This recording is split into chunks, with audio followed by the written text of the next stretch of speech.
Tere! Mina olen Ragne Värk ja kutsun teid kuulama saadet Mis täna söögiks, kus kõik keerleb toidu ümber. Nii, kas olete valmis? Alustame! Mul on täna saates üks imeline inimene, kelle toidufotod panevad suu vett jooksma ja kelle toiduretsepte on väga paljud katsetanud. Ta on toidublogi Koogikontor perenaine, suurepärane toidufotograaf, kokaraamatute autor, ajakirja Tiiu ja oma maitse köögitoimetaja.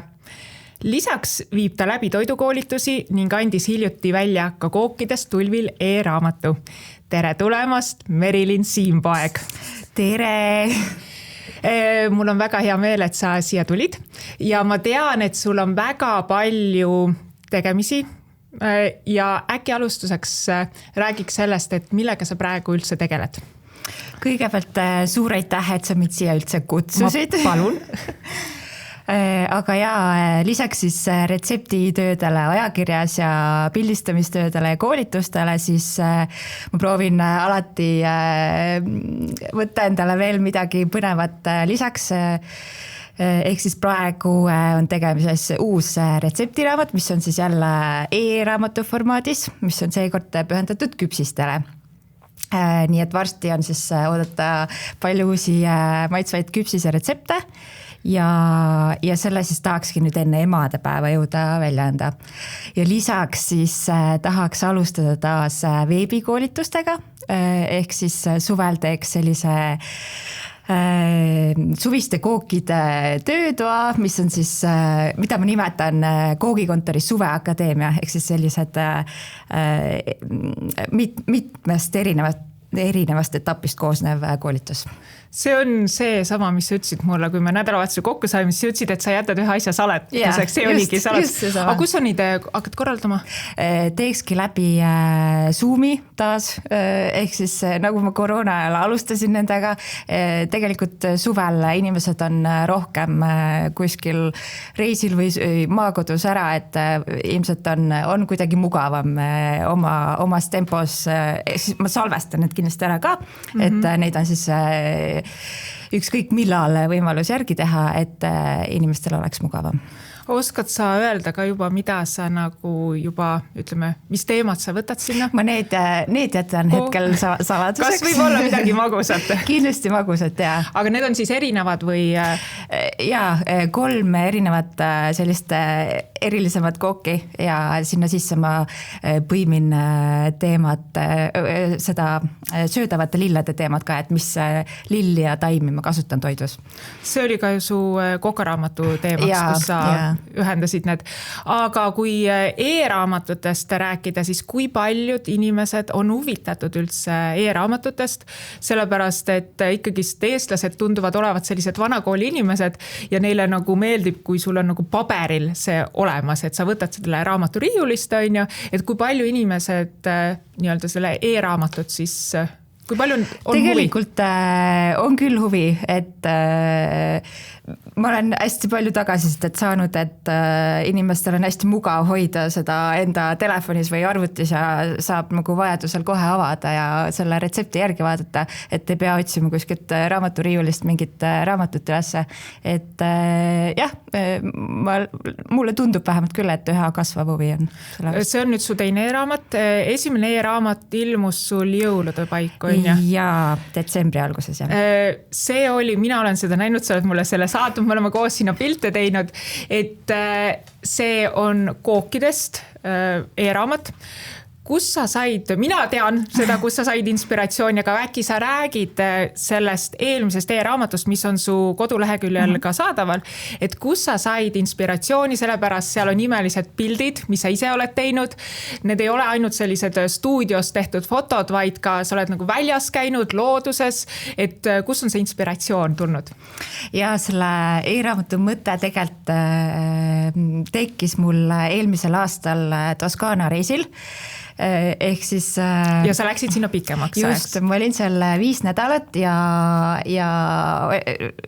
läbi Airbnb siis puukisin endale siukse mõnusa koha, mille perenaine oli nagu ülimalt armas inimene, kokkamishuviline ja talle ma viisin siis selle enda füüsilise raamatu kingituseks ja kui ma seal nädal aega olin olnud ja ta oli näinud, et ma seal hullult kokkan iga päev ja käin seal kohalikul turul mõnusat toorainet ostmas, siis ta nagu nii muuseas küsis, et kas siit on uus retseptiraamat olemas. Ja siis ma temale ütlesin küll, et ei, ma ei usu, aga mingi mõte sealt nagu idanema läks ja siis ma mõtlesingi, et miks mitte proovida siis e-raamatut ja just nagu Toskaana magustoitude retseptidega peamises osas. Sellepärast, et see ütleme, Toskaana oli sul see, et sa sattusid kuidagi sellisesse majutusasutusse, mis ei olnud ainult majutusasutus, sest sa olid nagu justkui nende pereliige, et see perenaine oli, kas oli Elisabeth või? Jaa, just. Et nad olid vanemad inimesed ja ma mäletan seda, kui sa mulle saatsid pildi, et sa istud nende lihavõtte lauas. Ja tõesti oli hästi armas vanem paar siis, kellel olid seal omad loomad ja sain nende enda kanamunadest valmistada siis kooke ja igasugust asju, et hästi siuke mõnus kodune keskkond oli, jah. Aga kas Elisabethi retseptivaramus tuli ka sulle midagi sinna koogiraama? Vist oli midagi või? Kas oli mingisugune juustukook või midagi oli? Mida sa pildistasid seal Toskaanas ise ka või? See tiramisu, ühesõnaga täitsa põhimõtteliselt klassikaline tiramisu kook, aga hoopis siis mitte kandilises vormis, vaid ümaras vormis ja maasikatega. Ehk siis tema lisab enda tiramisule alati mingit kas siis vaarikaid või maasikaid või midagi muud sellist mahlast, et tekitada sellist mõnusat suvist efekti. Tema vist küpsetas ka päris palju. Te tegite pastat, käisite poodides. Aga ta tunnistas, et ta on nagu rohkem selline soolase kokkaja, mitte magusa kokkaja, aga ta proovis siis välja tuua rohkem neid magusa raamatuid mulle, mida ta on kasutanud. Aga kui te seal koos olite ja käisite, ma ei tea, turul, ütle mulle nendest Toskaana reisist mingit, ma ei tea, 2-3 sellist toorainet või maitset, mis on sul meeles, et mis sa mõtted ja on selline helge, selline mälestus? Ma võin kindlasti kohe välja tuua need juustud, sest et igal esmaspäeval oli siis Elisabethil turupäev, kus oli avatud, ainult sel päeval oli avatud üks juustuputka, kus sai tõesti nagu imehead rikotat ja sellist pehmed gorgonzola juustu ja no tõesti need juustud sulasid suus ja siis selle ravioolide valmistamisel kasutasime neid juuste. Nii, midagi veel? Juustud? Juustud, no kogu see värske teemaga. Kuigi aprillis veel nagu nii palju seal maasikad ei maitsenud veel nagu nii ülihästi, aga ikkagi ei olnud võrrelda selle Eesti aprilli maasikaga, mis Eestis müüakse. Aga jah, spargel ka hullult, spargel ja fenkol, seda ma hakkasin seal oluliselt rohkem sööma kui Eestis olles. Ja siis hakkas sul idanema see e-raamatu idee ja kui me tuleme selle e-raamatu juurde tagasi, ma enne tahtsin ka küsida seda, et nimeta sealt e-raamatust 2 kooki, mida sa nagu kohe kindlasti soovitaksid? Issakene. No kindlasti üks ongi see maasika tiramisu. See on nagu nii lihtne, ilus, visuaalselt nagu kihvt suvine kook. Ja teiseks ma tooks välja selle kõrvitsaga baski juustukoogi, mis on ülimalt kreemias ja ka hästi lihtne teha, aga nagu nii maitsev. Ja kaua sa tegid kõik pildid ise, on ju? Välja arvatud siis need pildid, mis ma... Jah, Ragne tegi minust autorifoto sinna siis, jah. Aga kui me nüüd toidu juurde on väga tähtsal kohal ka toidupilt ja me oleme koos andnud toidufotokoolitusi, me oleme eraldi andnud, et mis sa arvad, kui läheks selle juurde, et jagaks võtame üks 5-6 soovitust, kuidas tavalise telefonikaameraga teha head toidufotot. Jaa. Jagame. Jah, mis sa ise üldse esimesena välja tooksid? No kõige esimesena, mis me oleme ka alati soovitanud, on see, et see objektiiv tuleks puhtaks teha, et see on nagu kõige olulisem, sest ükskõik, kas ta on käekotis olnud või sa oled korra kasutanud seda ja sul on ikkagi see objektiiv läheb mustaks, et see on nagu kõige põhilisem asi. See tundub siuke hästi lihtne asi, aga nagu ülioluline. Ja ma olen mõnikord toidufotokoolitusi olen teinud ja siis inimesed hakkavad pildistama ja ma vaatan, see pilt on nagu hall, et ta ei ole otseselt nii must, et vaata vahepeal on vastu valgust vaadates tulevad need kriipsud peale, see valgusele õin ja valgusjoonet siis, aga ta on ka hall õin ja siis ma olen nagu soovitanud, et mingi fliisi vastu tee see lihtsalt puhtaks õin ja pilt on juba selgem õin, et aga no see ei ole võib-olla otsene nagu konkreetne soovitus, aga lihtsalt see on, kui sa alustad toidufoto pildistamist, siis mida peaks meeles pidama. Just, aga mis veel võtaks arvesse? Võib-olla see ülalt pildistamine? Jah, et võimalikult paralleelselt siis hoida telefoni on ju kohakuti selle objektiga. Siis võib-olla see, et kindlasti võiks olla see naturaalne valgus. Just, aga ülalt pildistades võib-olla ka seda, miks nagu ülalt pildistada on see, et su telefoni objektiiv on ikkagist nagu suhteliselt lai, et kui sa ülalt pildistad, siis sul ei tule seda müra peale, et see on nagu kõige lollikindlam viis, kuidas sa saad oma selle pildi ilusti ära raamida ja sa saad nagu ise otsustada, mis seal pildil on. Et kui sa eest pildistad, siis tuleb sul kõik see nagu müra peale, kui sul ei ole just ilusat suurt tausta või sul ei ole mingit õues, mingit looduskeskkonda, kui sa kodus pildistad ja püüad seda eest pildistada, siis on see teine võimalus on see, et sul on see prügikast peal, sul on kraanikaus peal, sul on kõik on seal peal, et see ülalt pildistades on nagu kõige lihtsam ja kõige selline... fookus sellele see toidule. Alati õnnestub, just. Mis veel? Ja siis, mis sa ütlesid? Naturaalne valgus, täpselt. Et muidu on siuke kollakas toon. Just, isegi kui on, ma ei tea, praegune ilm on ka, ta on suhteliselt pilves, aga kui sa tahad head mis on tegelikult isegi nagu hea. On super hea, aga siis on see, et paljud jätavad selle lambi sisse, et see kollane valgus tuleb kohe sul kaamerasse sisse, et pigem see nagu välja lülitada ja sul ongi akna ääres ideaalne ja otsest päikesevalgust peaks vältima, jah. Mis veel? See, et tegelikult tasub timmida ise, vaata selle ekraani peal tekib see päikesemärk.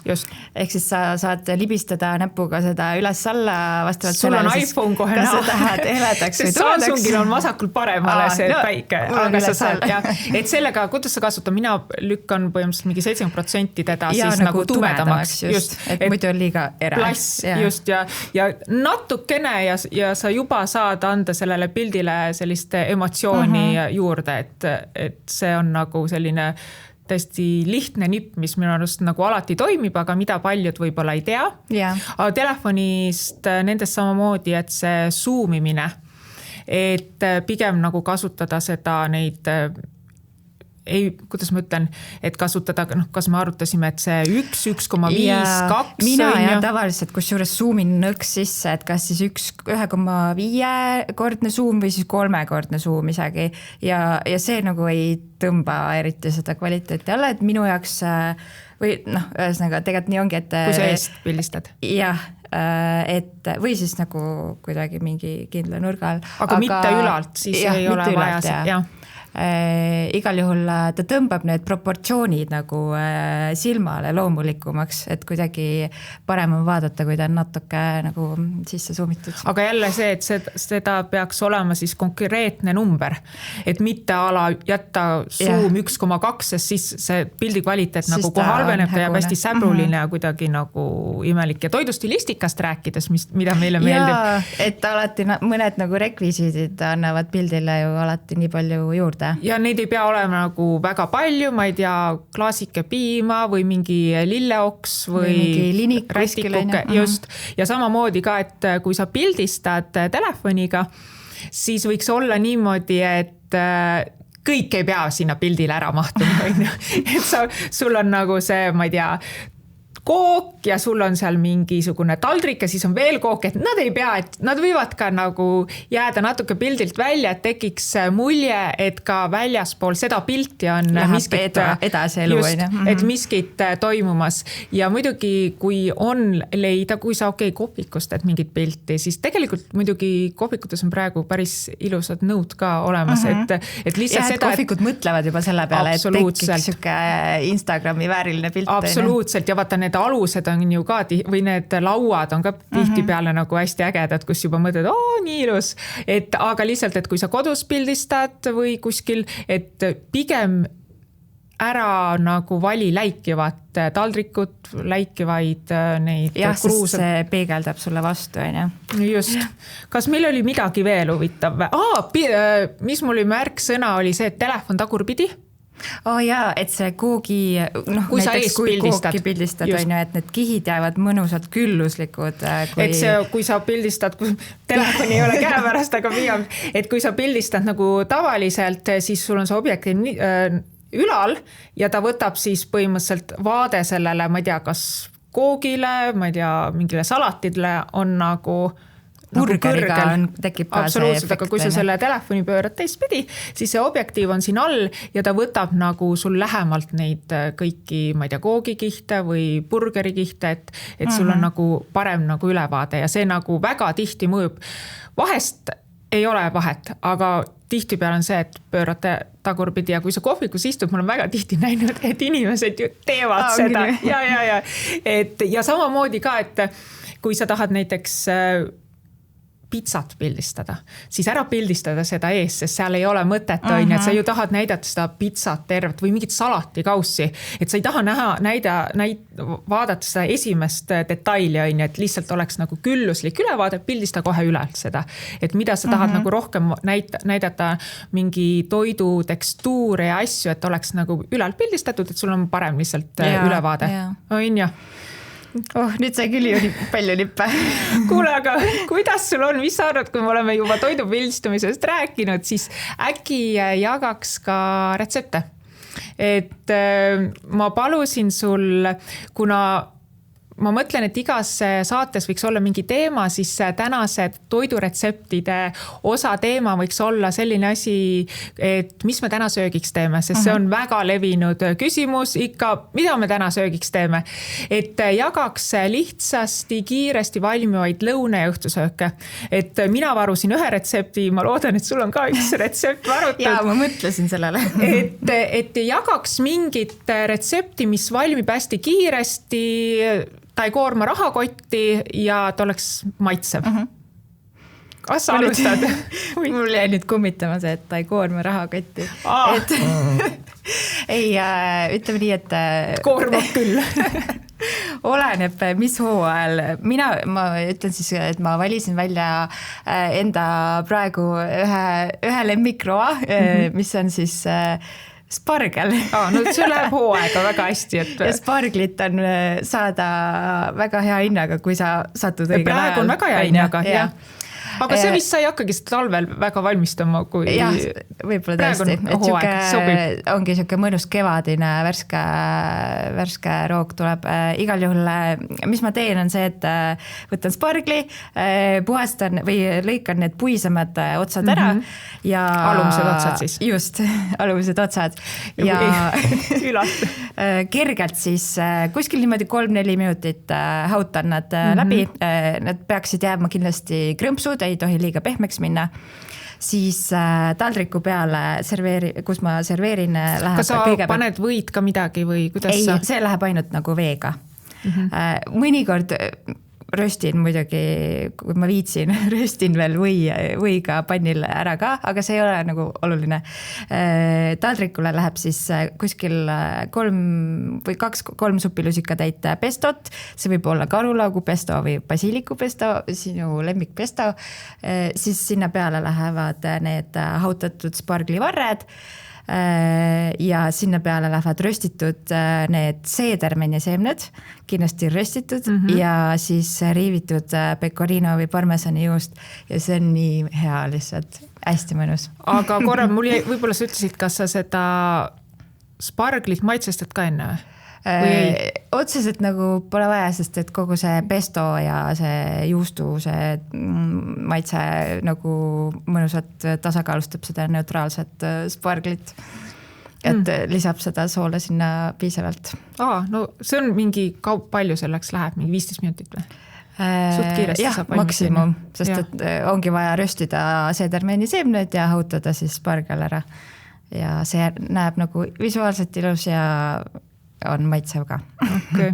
Mul on selline võib-olla natuke teisest, kuidas ma ütlen, teist sorti roog, et mul on selline ehtne pereroog hautis, et mul on selline, selle retsepti nimi on kapsa hakkliha ahjuroog. Ja mul tuli just raamat välja, aga ma seda tegin, ma ei tea, esimest korda katsetasin veebruaris vist umbes. No mul oli ühesõnaga vaja ruttu midagi nagu süüa teha. Ja tead, ma mõtlesin, et kui mul oleks olnud võimalus lisada raamatusse, siis ma oleks lisanud, aga mul olid kõik juba, kõik olid kinnitatud ja ma ei saanud seda. Aga ma jagasin seda mingi aeg tagasi Naistelehes. Et seal see retsept on olemas, aga ma olen seda veel teinud ja see on nagu nii hea, see on nagu laisa inimese roog. Ta valmib hästi lihtsasti, ta on rahakotisõbralik ja ta meeldib tõesti nagu kogu perele. Et valmistamiseks on siis vaja 500 grammi hakkliha, siis on vaja 1 sibul, 2 küüslauguküünt, 1 tšilli, 1 paprika ja 1 värske kapsapea. Pigem ma olen võtnud sellise väiksema, mitte nagu väga suure. Ja siis on 1 supilusika täis kuivatatud ürte, kas basiilikut või tüümiani, 1 supilusika täis teriakit, siis maitseainetes soola, pipart, suhkrut ja siis 100 grammi riivitud juustu, aga juustu puhul on see, et sa ei pea seda kaaluma, sa võid lihtsalt tunde järgi seda peale, absoluutselt, ja valmistamine ka suhteliselt lihtne, et paned paksupõhjalisse potti või pannile selle hakkliha küpsama ja siis hakid kõik need ülejäänud köögiviljad väikesteks tükkideks.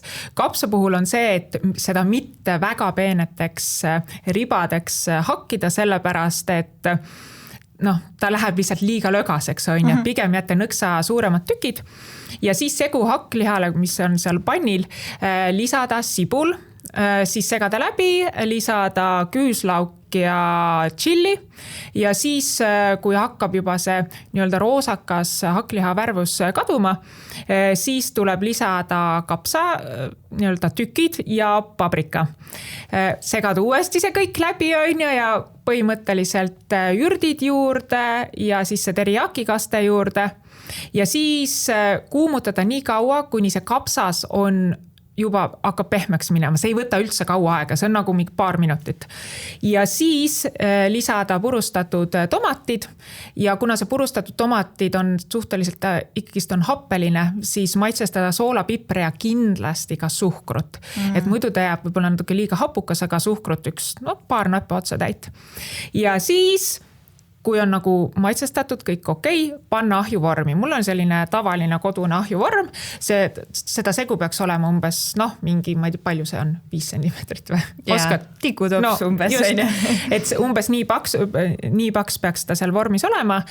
Juust peale ja siis 190 kraadi juures 20 kuni 25 minutit ja võtad välja, kui sa saad aru, et see juust muliseb seal peal ja siis muutub selliseks mõnusalt sulavaks, siis on vorm valmis.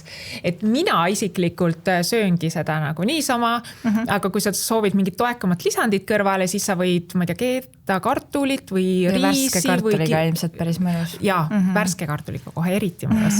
Et sa võid kiirelt mingi asja kõrvale teha, aga ma ütlen, mul on see, et mulle meeldib nagu see kapsas nii väga, et ma söön seda nagu lihtsalt niisama. Ja ongi valmis. Kõlab hästi. Vot, ja ta ei ole selles mõttes, ei võta väga sellist, suhteliselt rahakotisõbralik ja saab kiiresti valmis. Kuule, aga nüüd on see, et me oleme soolasest rääkinud.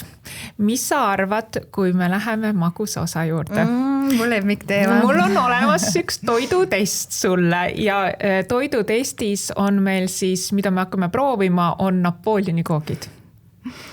okei. Ei taha. Ei, Napoleon kook kindlalt üks mu lemmikkookidest, nii et sobib väga hästi. Sest sa oled ju teinud koroona ajal, sa tegid Napoleoni koogi.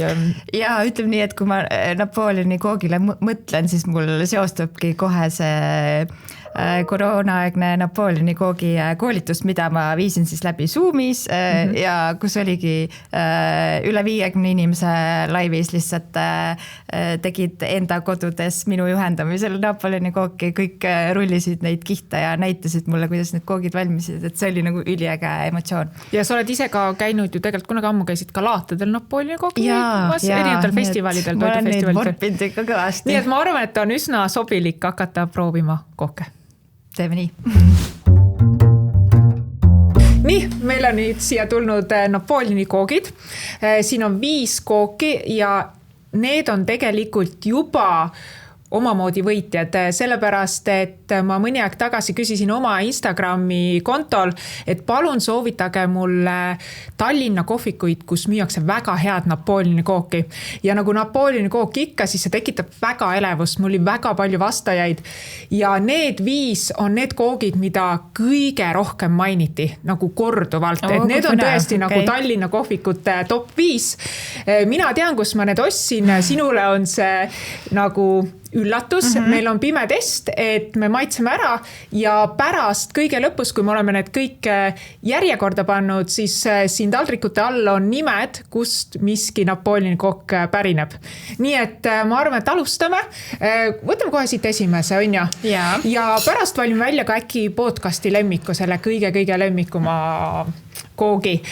Meil on mõned, 2 tükki on moosiga. Kuidas sul on? See on täpselt nagu kas vahukoorekukel moosiga või moosita Napoleoni koogi puhul on samamoodi. Kas moosiga moosita? Meeldib moosiga, et meeldib, kui siuke väike hapukiht on seal magusa kreemi vahel, mis seda magusat tasakaalustab. Et pigem moosiga. Kuidas sul? Tead, mina olen just nagu vastupidine, et mulle meeldib, mulle vanem alati tegi seda hästi klassikalist Napoleoni koogi ja alati ilma moosita. Aga ma olen nõus silma kinni pigistama, kui see kook on tõesti väga hea ja see moos ei hakka domineerima, et mõnikord on hästi tugev ja intensiivne moos seal vahel, et siis tekib tunne, et sa nagu söökski mingit moosipuru kooki, et kui ta on selline mahe ja okei, siis just. Nii, aga proovime ja siis anna teada, kuidas ma võtan siit otsast, see on suht mahlane. Aga ta näeb päris ilus välja, aga see kreem on hästi... Kreem on kuidagi hästi tume, see nagu paistab silma kohe. Issa ma võtan kohe nii suure tükki. Ei no, sa oled suur tüdruk ka, noh. Päris hea. Siin mulle see moos kus juures meeldib. On ju? Jaa, et on nagu hästi kergelt hapukas. See kreem on nagu selline karamelline. Hästi tuumik karamelline on, jah. Kas paneme esimeseks praegu? Paneme esimeseks. Aga ma panen kahvi siia juurde, siis me saame pärast veel proovida. Nii, võtame ilma moosita nüüd või? Võtame. Nii. Aga ma mõtlen, ma praegu võtsin ampsu, see tundub päris magus ka, kas me jõuaks tervet kookis ära süüa? Jaa, mina jõuaks. Okei, jõuame. Nii, võtame selle teise. Ja mulle meeldivad, et need tükid on päris meeldivalt suured tegelikult, on ju? Selle päris hästi see füüsal tegelikult sobib vaata siia peale. On ju? Tegelikult. Sobib, aga proovi. See on mahedam. See on nagu hästi, aga väga mahlane on. Ma olen nad ostnud tegelikult kõik eile õhtul, et nad on selles mõttes suhteliselt värsked, et nad ei ole... Ja selline... hästi proovin seda kreemi. See on nagu hästi selline klassikaline, ei ole üldse halb kus juures. Jälle. Mulle meeldib, kui kreemi sees on näha vaata neid vanillitäpikesi. Ma Napoleoni koogi puhul alati nagu võtsin neid. Siin on natuke näha, ma ütleks. Siin ma ei näe, sest see on nii vaata tume. Aga kas see tundub, see ei ole klassikaline keedukrem? Ei ole, jah. See on mingi hästi karamelline. Aga ei ole üldse halb? Ei ole. Ei. Aga kas see on väga hea? See on ka hea, jah. Kumba sa praegu paneksime? Aga ma ikkagi, tead, ma jätaks selle esimeseks. Kuidas sa... Jah. Kus juures siin isegi see moosikiht päris hästi sobis siia, ta oli hästi õrn, on ju. Nii, võtame järgmise moosikihiga või? Jah. Nii, võta. Aga me unustasime kokku lüüa ka. Aga teeme sellega nüüd. Teeme. nii, cheers.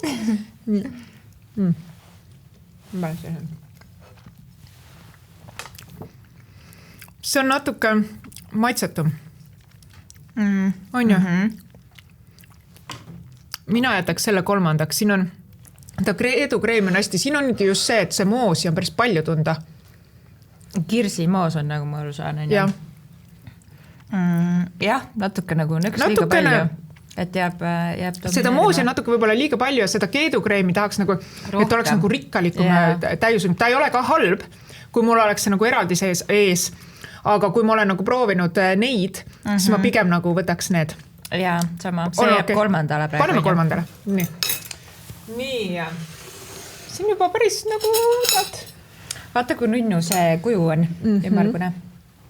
Ja seda kreemi tundub siin päris palju olevat. Ja siin on ka täiega näha neid vanillitapikesi. Positiivne. Ja selle tainas on vaata kohe kuidagi teistmoodi krõbiseb. Tähed ma ütlen, ei ole ka halb, ma ütleks. On ju, hästi mahlane on see. Hästi teistmoodi võrreldus nende eelmine. Siin on, kas need kihid oleks nagu purud või? Nagu purune. Puru tainas on pandud. Issa, nüüd läheb keeruliseks. Kas? Mulle tundub, et see oli parem ikka või? Kusjuures mina paneks selle teiseks. Aga paneme võrdseks äkki või? No paneme võrdseks. Ma proovin seda ka veel. Nii. See on nagu mulle meeldib, erilisem. See on nagu klassika. See on klassika. Mulle meeldib selle koogi puhul see, et siin on seda kreemi on nii palju, keedukreemi on nagu nii palju, ta on nagu hästi nõus, aga siin mulle meeldib see puru tainas just. Kusjuures see on täpselt see, et kui sa keegi teeb kodus seda, siis on sul täpselt selline hästi kodune. Just, aga see on selline, kui sa lähed kohvikusse, siis sa nagu kohvikus sellest, on ju? Siuke fancy natuke. Paneme teist jagama või? Paneme need võrdsele kohale. Ja. Aga kas see tõesti jätame esimeseks? Proovime pärast. Ta oli teistsugune. Aga kas ta oli nagu Napoleoni kook? Ma just hakkasin mõtlema, et ta on nagu nii eriline, et kui mõelda Napoleoni peale, et siis võib-olla see pole päris see, mida inimene otsib. Nii. Kus panen siis? Nii. Võta. Nii. Kusjuures ma hakkan mõtlema, ma ei mäleta enam, kus miski pärit on. Ehk siis sulle ka üllatus. Ma